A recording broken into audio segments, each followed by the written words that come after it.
আবারও পরকীয়ায় লিপ্ত হয়ে ধরা খেলো নরেন্দ্র মোদী। এই পেপার পড়াই বাদ দিতে হবে।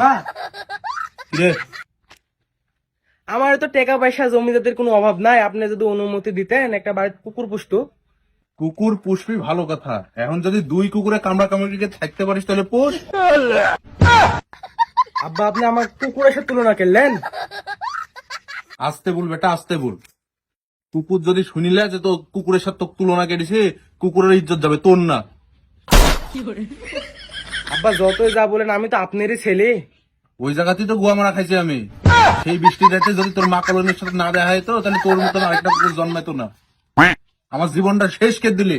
আব্বা আপনি যাইমুন তাই বলেন, আপনি আমার মায়ের কালনি বলবেন না। আমার মা কালনি ছিল না, আমার মা ব্ল্যাক ডায়মন্ড ছিল। তারপরে যদি কিছু বলেন তাহলে আমি ভুলে যাবো আপনি আমার আব্বা। এই শালা তুই কি ভুলবি রে, আমি তো ভুলাবো। যা ভাগ শালা।